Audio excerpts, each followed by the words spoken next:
Hello, everyone. Welcome to another edition of Valley Sports Rewind. I'm Mike Cannici, and we're honored again today. We had him on the TV show. Now we're going to talk a little radio, and we're with the great Ron Luneau. And, Coach, I want to thank you for coming on today. Thanks, Mike, for having me. Okay, great in terms of one thing, eating only. Well, that's a whole nother show. But first off, Coach, I want to ask you, you've been the head baseball coach at West Haven the past 4 seasons. Just talk to us about this past season. How did you guys do, and what does the future bring for West Haven baseball? Well, it's a very tough job right now. We had a few injuries that set us back this year. As you know, our conference is I think, the best in the state of Connecticut. So a couple of those injuries, couple unfortunate incidents on the field, a multitude of errors defensively led to our record not being that good this year. So, Again, we have a lot of improving to do.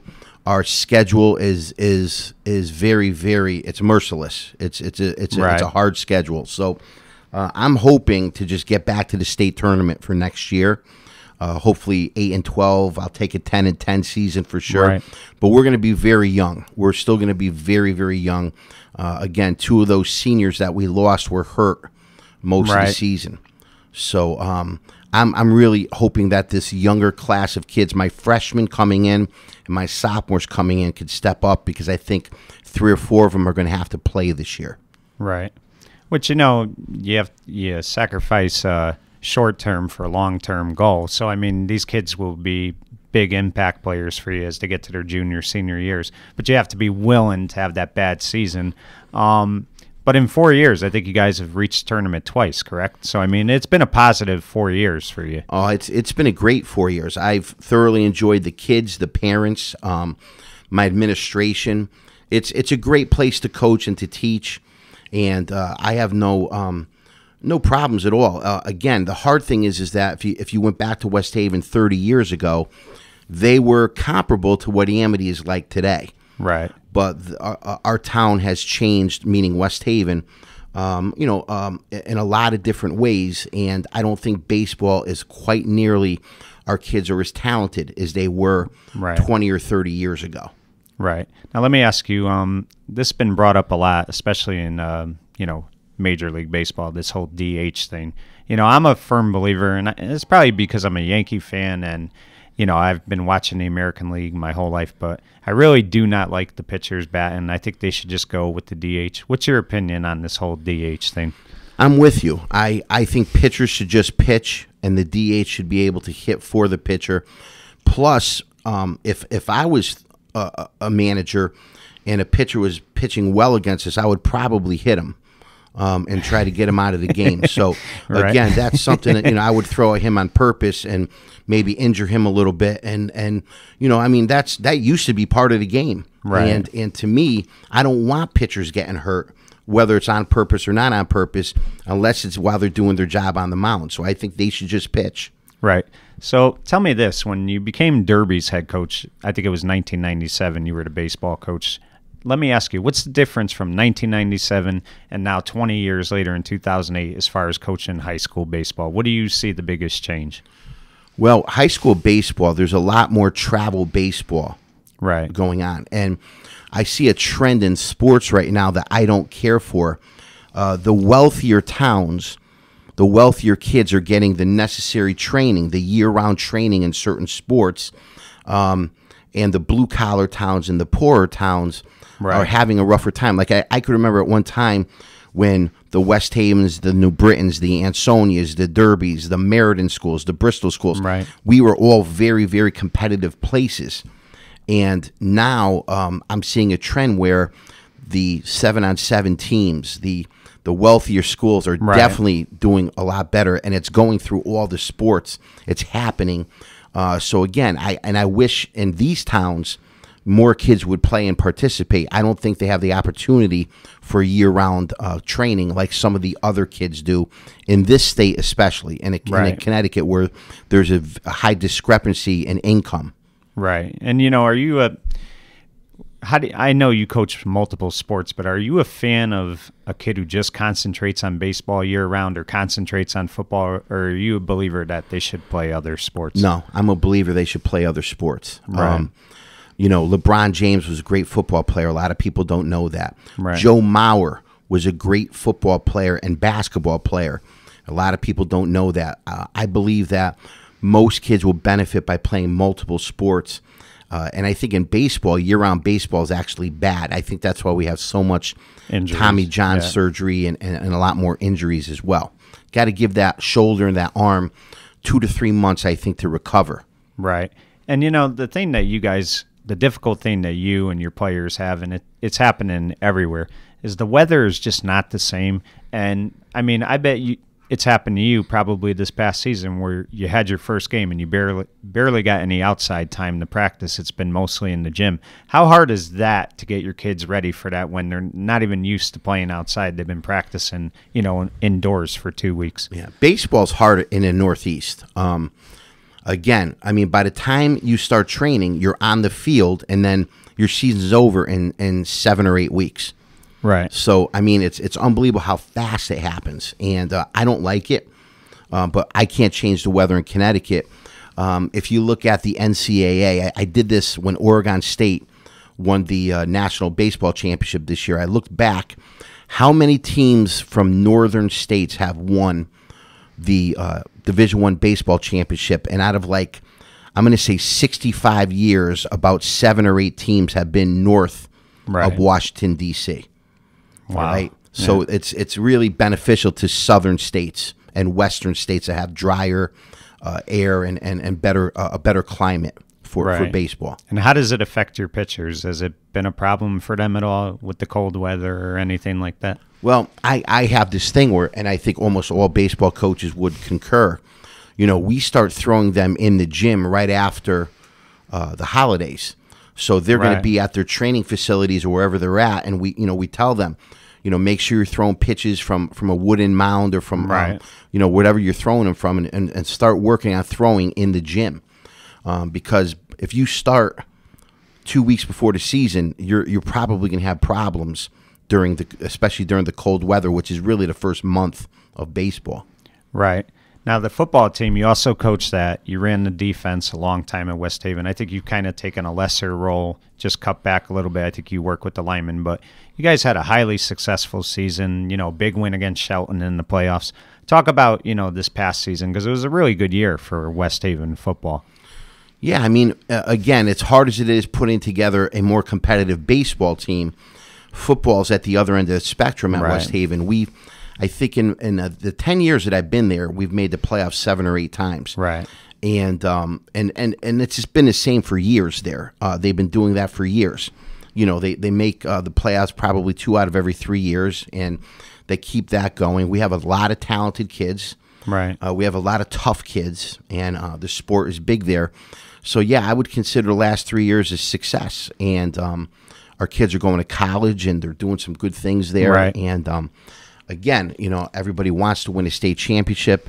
Darien is a heck of a program.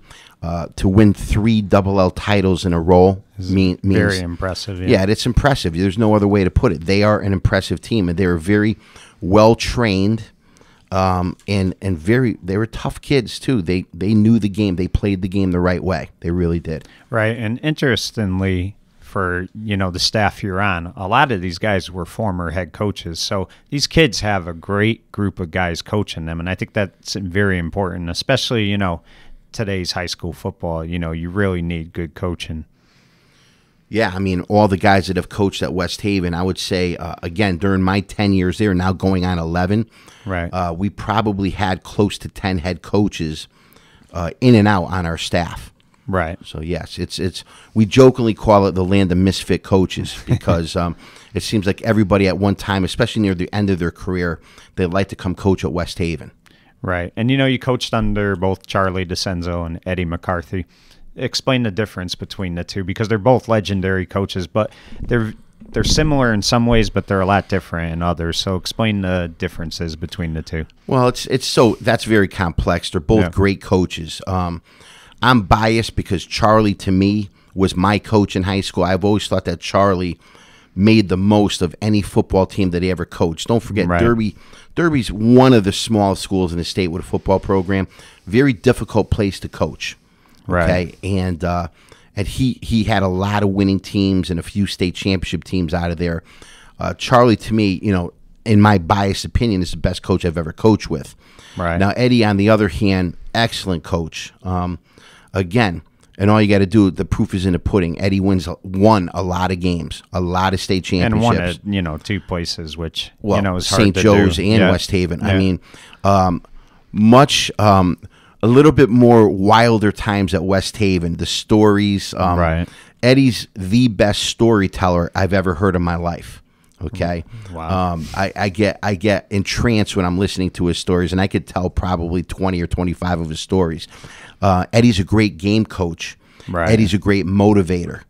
Again, there's certain things. They both had strengths and weaknesses. Charlie coached both sides of the ball, offense and defense. Right. Eddie's almost strictly offense. Right. Okay. So I've learned so much from both of them. They're both such. They were so good for high school football, both of them. And I'm blessed having been coached with Charlie, and then the last 10 years having coached with Eddie McCarthy. Right. So I'm the blessed one for having both of them in my life. Right. We're going to get back to Charlie in a second, but you brought up LeBron James, and I'm kind of glad you did. I know he rubs people the wrong way sometimes with some of the things he does, when he left Cleveland the first time. But I also think he takes a pounding that isn't deserved because, in my opinion, I didn't see, the 70s, so I can only go by the 80s and today.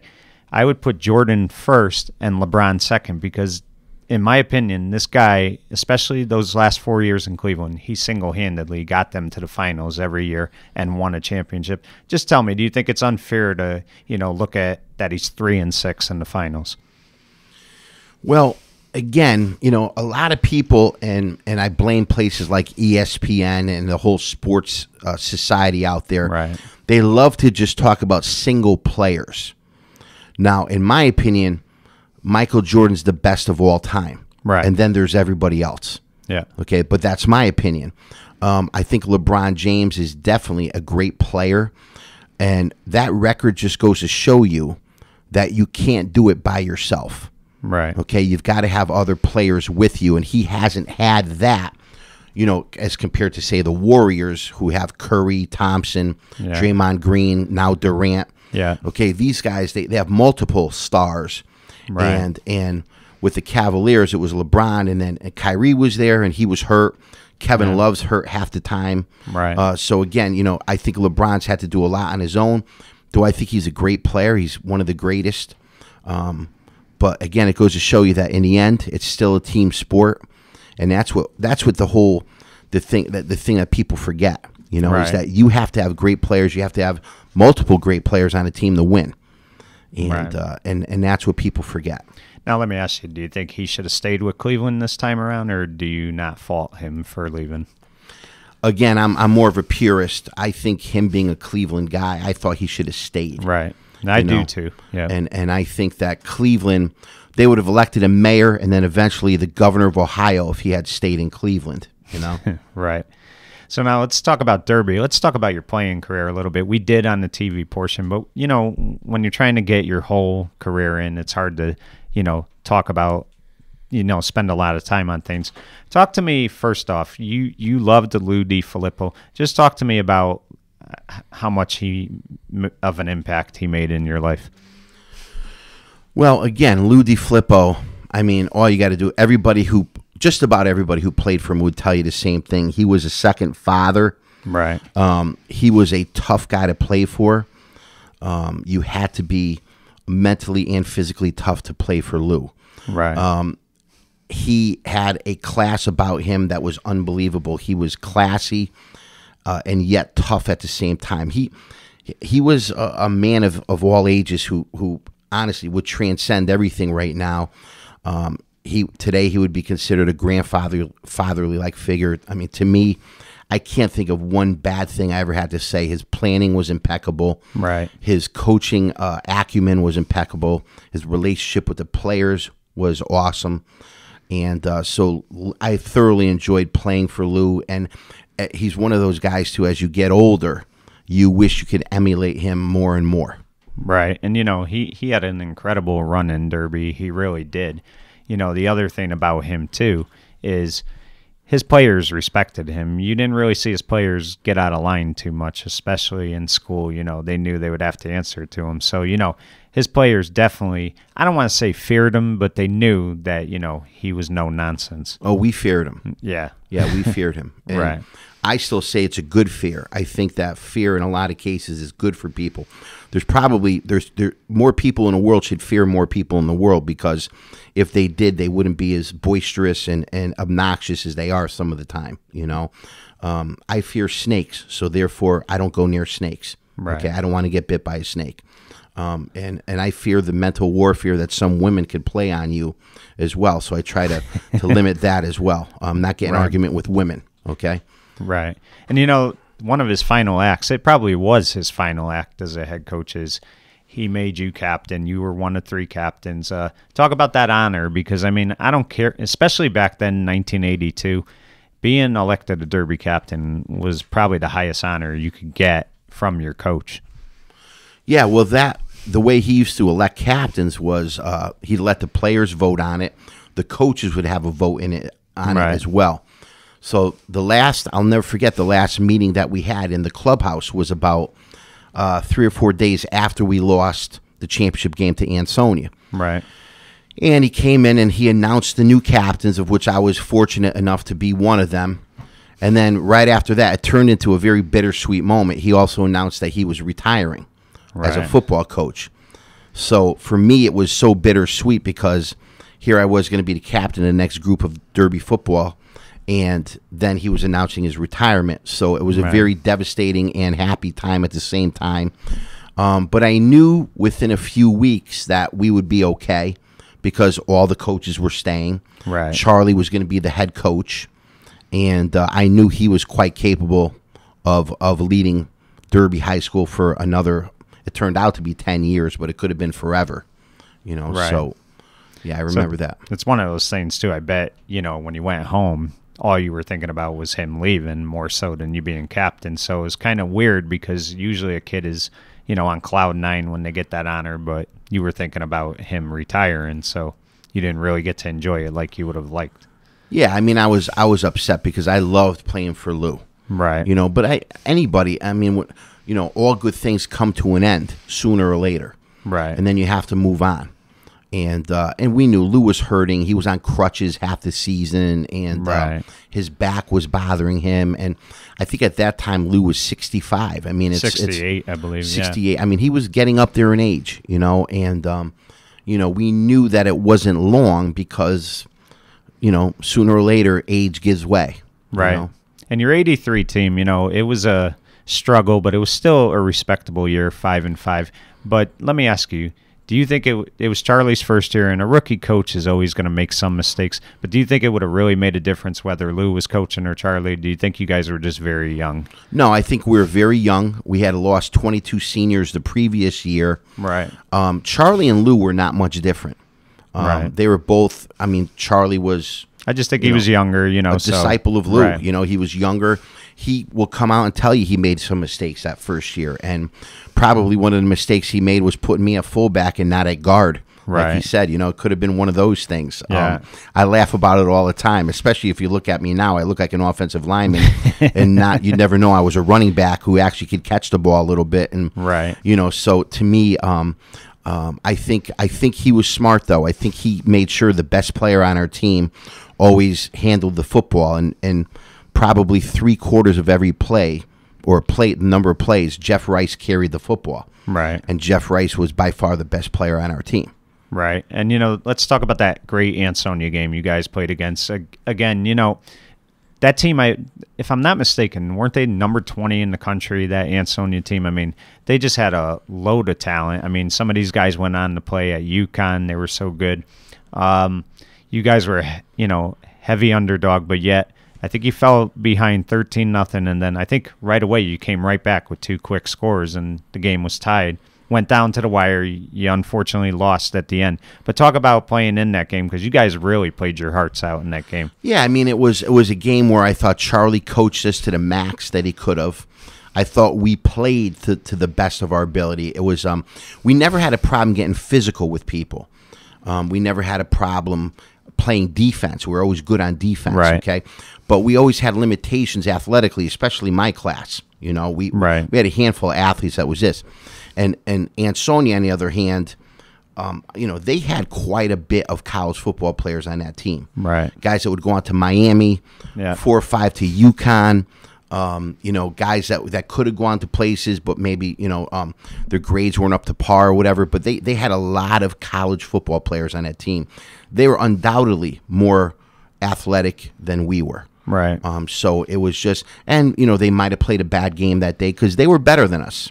They were better than us, but we found a way to hang in there and play the game. Right, and if I'm not mistaken, they also had Ellis Ings and Earl Stanley on that team. Well, they also had Johnny Lawler, Glennie Antrim, you named, Timmy Ahern. Yeah, you know, just named 5 college football players right there. So, I mean, you know, these were great players. I mean, I don't think anybody gave you guys a chance, and I mean, you almost pulled off that upset. And I'll tell you right now, you ever pull off that upset, it's interesting to see what, you know, that following week would have been like, because I'm telling you, you know, one thing in Ansonia too, their coaches could win 7 championships in a row. You lose one important game, they're ready to show you the door. So, you know, it would have been interesting to see how that would have unfolded. Yeah. You know, some just like anywhere else, some of their fans are Johnny-come-latelys. You know what I mean?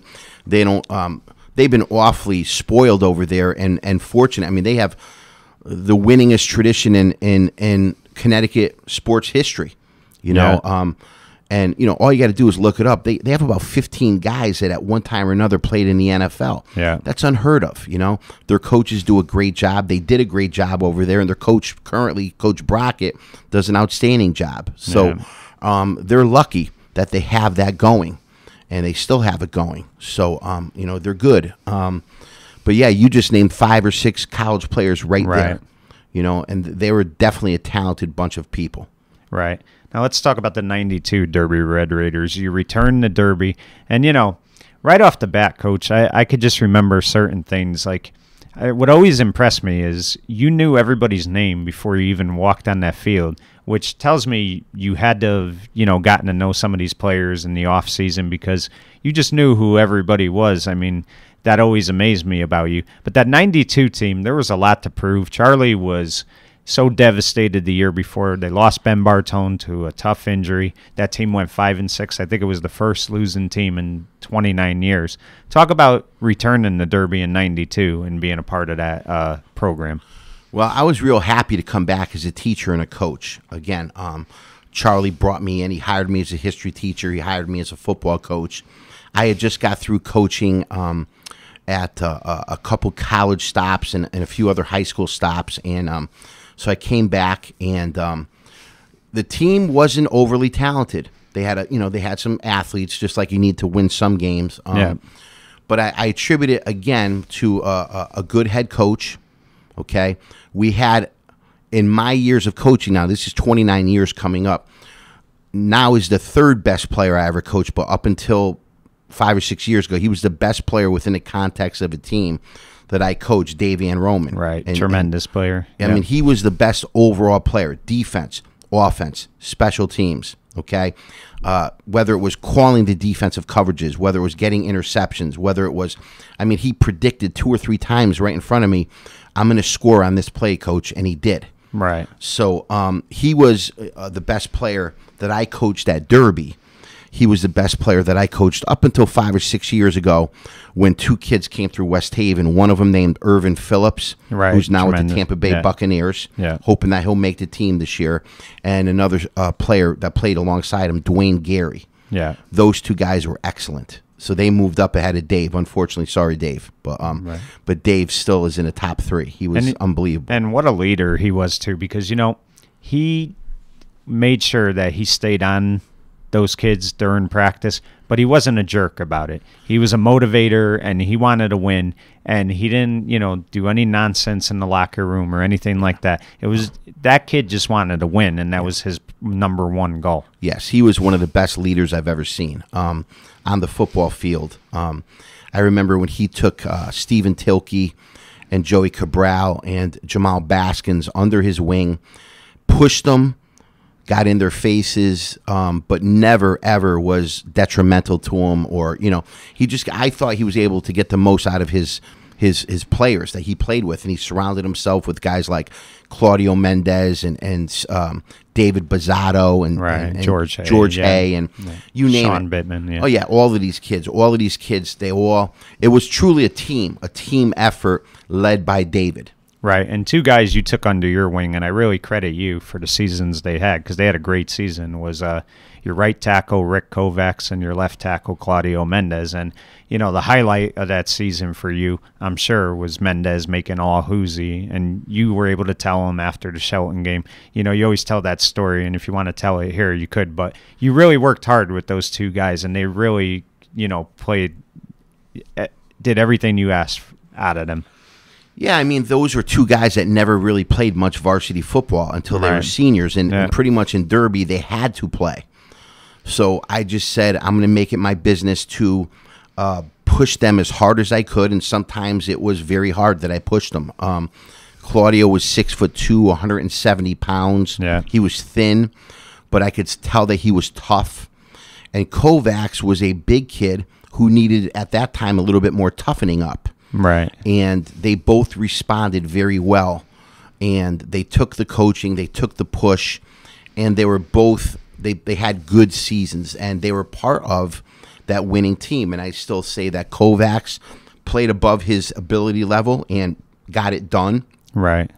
And great for him. And the same thing with Mendez.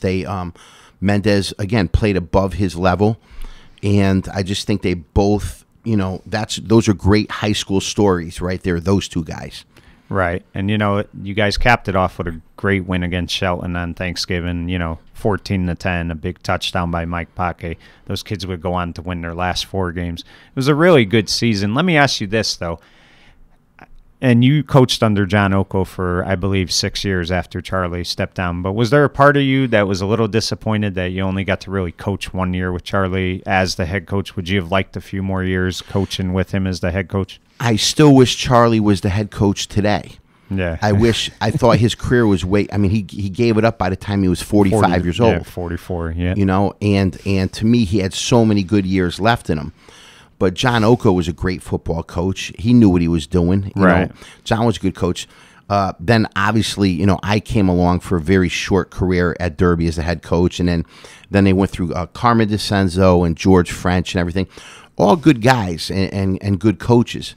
But I thought Charlie, I was hoping that he would have been there for 20 years. Right. I was hoping he would have been there for 20 years. Right. Let me ask you this, though. You were around that time. You saw everything. Do you think that he could have stayed on and done both, or do you think the board pushed him to do one or the other? Well, again, the Derby Board of Education at that time didn't think it would look good if your head football coach was also your principal. Right. And I thought he could have done both jobs fine. Right. Okay. But you get a lot of people, and you'll find different opinions out there that they did not want to go in that direction. Right. And I thought he could have done both. He was doing both for a while, and I thought he was fair. You could ask any of the other students who were in the building if he was fair with the other students, and I'm sure most of them would concur. He was a fair man. He was just a great person. Right. And it's a small school, so he definitely could have done it. Again, we're talking about one of the smallest schools in the state of Connecticut. Right. And, Charlie had to replace a legend in Lou.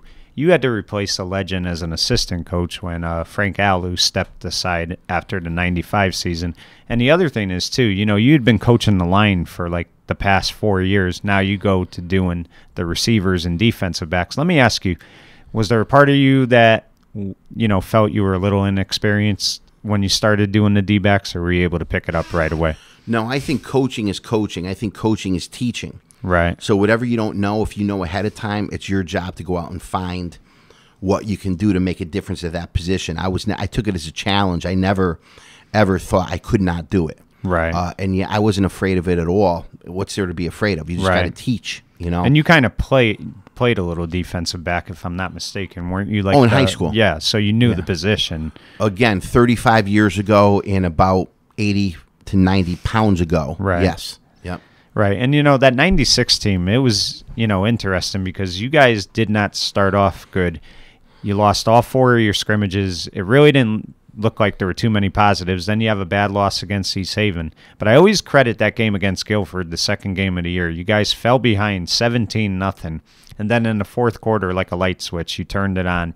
Big comeback, you win 21-17. Just talk about that Guilford game and how big that was that year, because you beat Ansonia and Shelton, but I really believe the Guilford game was the biggest win of the year. Well, again, credit to John Oko, who was coaching the team, and the rest of those guys. Credit mostly to the kids who came back. I'm going to be quite honest with you. I thought we were in big trouble. I thought we were going to lose the game. Yeah. That's no lie. Right. And again, the kids decided to make that comeback, and our head coach kept plugging along. And I was plugging along, but in the back of my head, I'm saying 17 points is 17 points. And it wasn't like 17 points today. You could come back in 5 minutes on it. It was hard to score. We were running then. team mostly too. So again, I was worried. I'm not going to lie to you. I was very worried that day. Kids came back. We definitely took advantage of some of their mistakes. A couple of turnovers by them that were costly for them, and that was it. But I remember that year. Yes, we lost all of our scrimmages, and I remember we were talking, and I remember, Mr. D saying we're in big trouble, and and I remember saying, yeah, we are. Well, the funny thing is I thought that 95 team was really your best chance to have a great year, and they started off 4-1, and then it kind of fell apart at the end. They finished 4-6. This 96 team had some talent, but really, you didn't think they would do what they did. Those kids really played. I look at them a lot like the Ann Roman class in 92 because they really played above their heads, Yeah, they did. They played above their heads. Again, we had a couple great leaders, great players in that team. The leaders were Parentino and Romano and Kekax, and then Jerry Lawrence was a great player. Both sides. Very underrated. Yeah. Very underrated, Jerry was. And you also had a lot of sophomores that year step up. George French. Yes. Mark Padilla. Yep. I know DiGiovanni. Yep. Yeah. So, you had a lot of guys. But, like you said, Parentino. And, he was like a throwback lineman for Derby. He really was. That kid loved to play the game. He would never come out at all. Never. He was injured pretty badly. Right around the Ansonia game, middle of the season, and most kids, I think, would have not done it. They wouldn't have played the rest of the year, and he played the rest of the year. He got his arm taped the whole time. I think it was an elbow injury he had. Right. And, he's a distant cousin of mine. I still remember Sherry, his mom, saying, my father was an All-Stater, and my brother was an All-Stater, and I'm hoping my son could be an All-Stater, and she, she pretty much left it up to him if he could play, and again, it was, it's one of those things. He was a very good leader, a very tough kid. Right. And, you talked about Oko. One of the things Oko was never afraid to do is he didn't, if somebody was a captain or somebody was a starting QB, but if he didn't feel like they were getting it done, he was not afraid to bench people. He'd put the best person out there to help the team win. So, you got to credit him in that sense because he didn't worry about hurting feelings. He was going to do the best for the team. He really was, Absolutely. John was a good coach. And what happened in Derby after Charlie left, and this includes John and myself and Carmen and George, the only thing that's inevitable in life is change. And the town changed a lot. Right. And, it became harder. And don't forget, especially with John and I, we coached when we were in the SEC. Yeah. Very hard to win with that schedule. Okay, very hard. It's not like the SEC today where they split you up into 3 divisions. Yeah. We were playing Fairfield Cheshire, Prep, Fairfield Prep, Xavier, Notre Dame and West Haven. Notre Dame and West Haven, Hand. Wilbur Cross, who's yeah. And so it was hard during those years. So, again, if his record was below 500, had nothing to do with effort or knowledge or anything. I just don't think we belonged at that time playing that schedule. Right. And, when they started the SCC, I think you guys had a choice. But, you got to consider all the sports. But you had a choice to go in the NVL, I believe. All the Derby coaches, I believe, were in favor of staying in the SCC because they'd played in the old Hoosie, and that's what they were used to. But looking back, do you think you guys in '94 should have went in the NVL? That's such a tough call because our history was with the Housatonic League, and most of those teams went to the SCC. Right. Now, Seymour went to the NVL. Hindsight's 2020. Probably the better move would have been to have gone to the NVL. Right. But again, there was just so much of a tradition being in the Housatonic League for all those years that we were kind of afraid to break off that tradition, I believe. Right. And, even in baseball, I mean, it was amazing some of the years you coached and you were able to get in the tournament because you guys played, again, the SCC schedule, and there were a lot of good teams, not to mention the Hoosie, which is always tremendous in baseball. So and you had to win 10 back then, so to get 10 wins was very difficult. And I know you would probably say that if you got 8 to 10 wins in that league a year, it was a great season. Yes, I felt bad. There was one thing that sticks out of my head. My first year taking over for John DeFrancisco, we had lost just about everybody from that state championship team. I think one starter. We had one starter coming back. Maybe two. Yeah, George one and French, a half, maybe. Right. And Henry, at least. Yeah. We ended up, and again, we got a very loaded schedule that year. So we ended up 3-17. Then the following year in the SEC, we went 11-9. Right. So it was a great turnaround. And we were supposed to play Gilbert of Winstead. And something happened where the CIAC let another team in last minute, which changed the seeding. So now instead of having a home game against Gilbert or Winstead, we had to go up to Montville to play St. Bernard's, right? Which at that time was always a baseball power. And then my number one player, Kevin Steven, got hurt playing volleyball, and Jimmy broke his thumb. Oh. So I had to pitch a freshman, DJ Manning, in the first round. Unfortunately, we lost 5-1.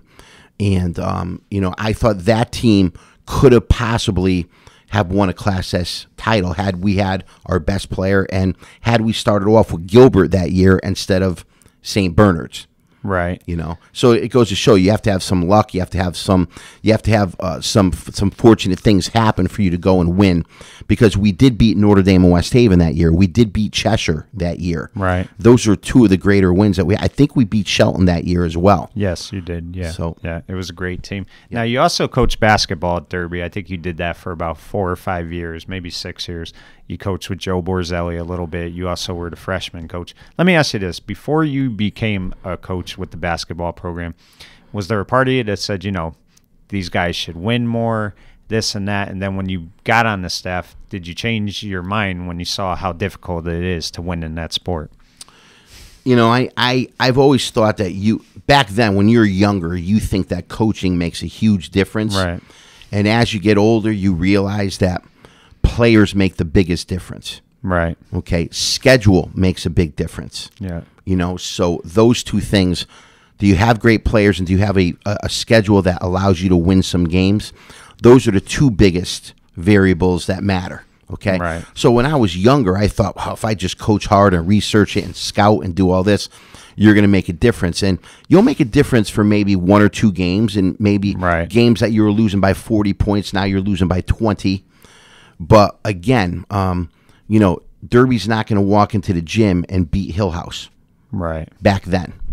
They're just not going to in basketball. Right.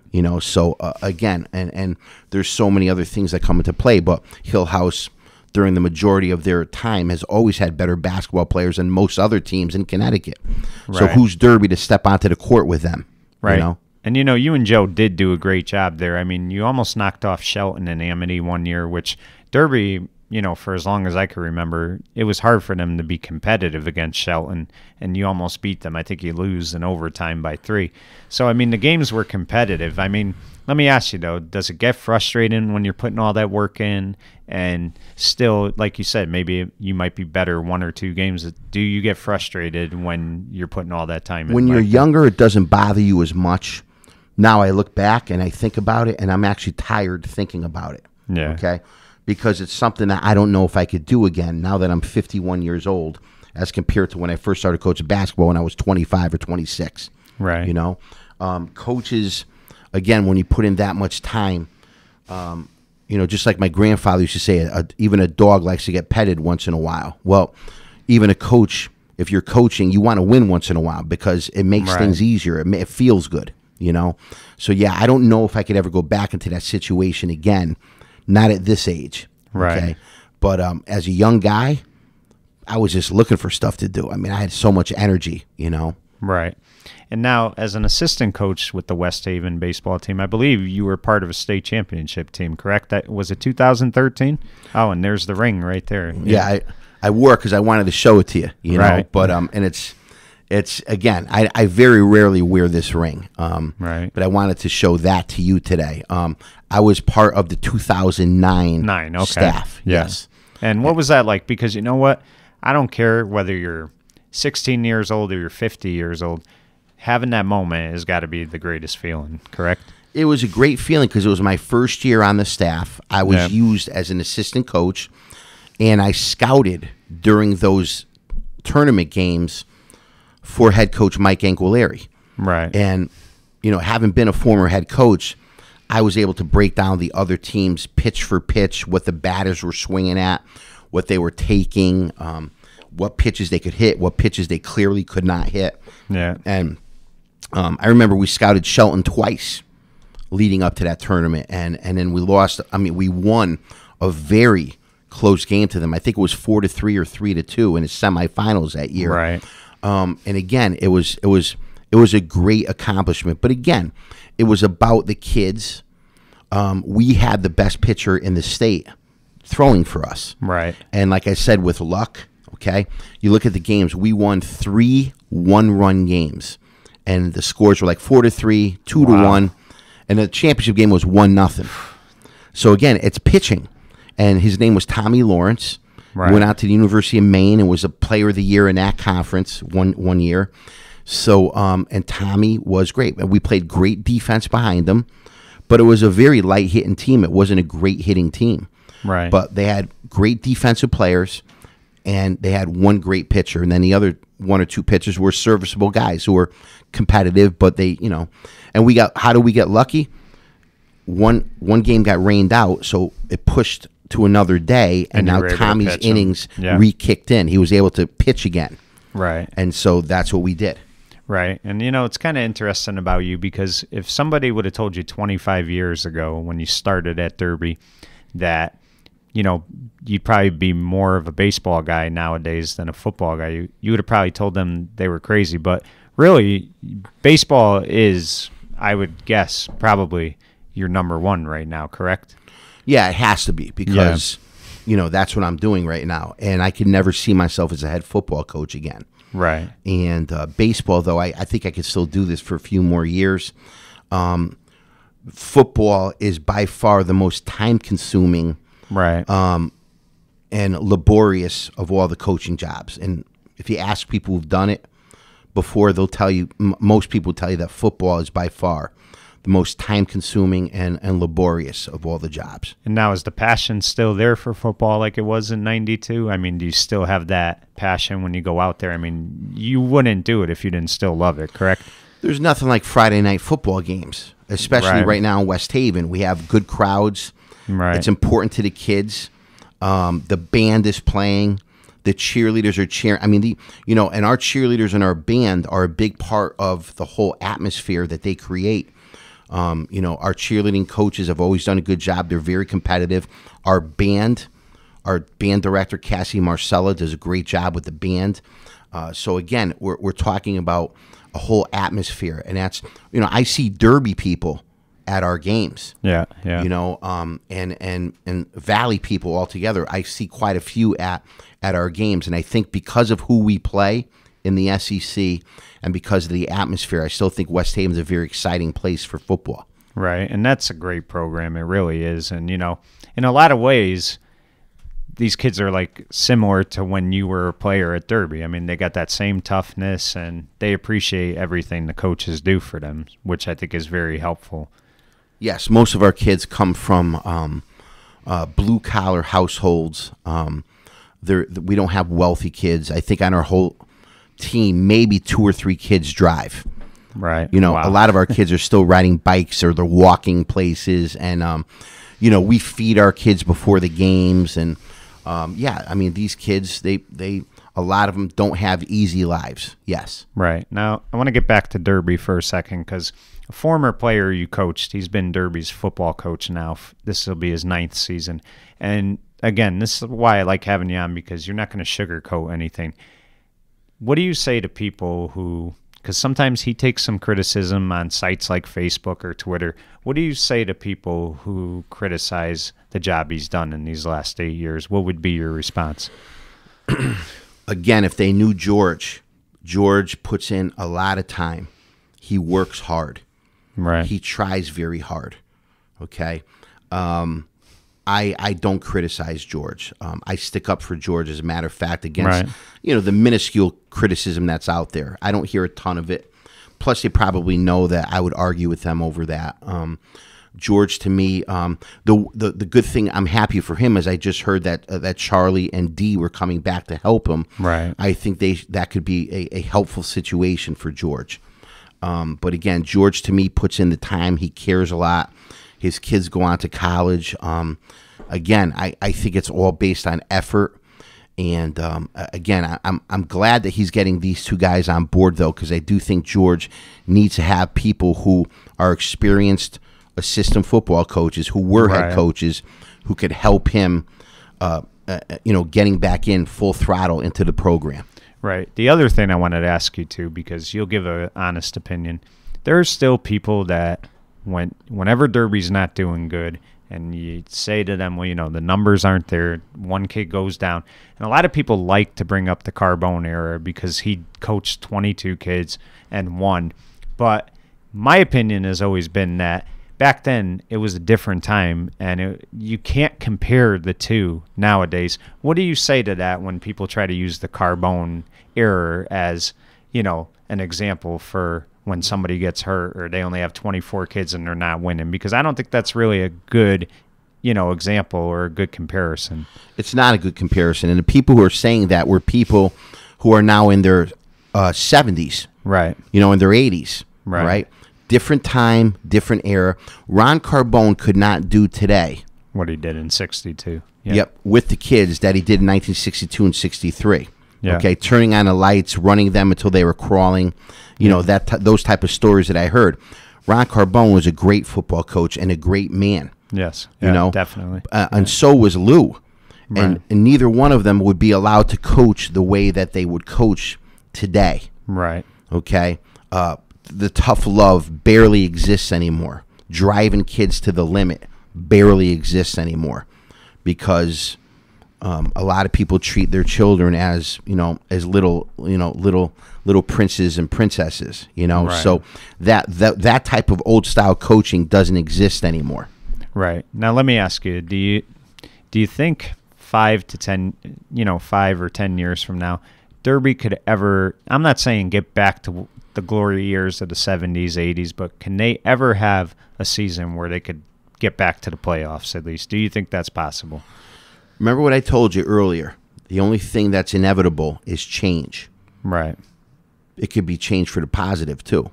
Right. So I'm never going to say never. I think they can come back.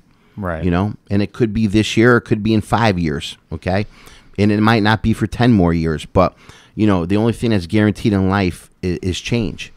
And again, I think that should be, you know, the way George should be looking at this season, is that it's a new season. Right. And I'm glad you brought up change, and you do a good job of segueing into what I want to talk about next.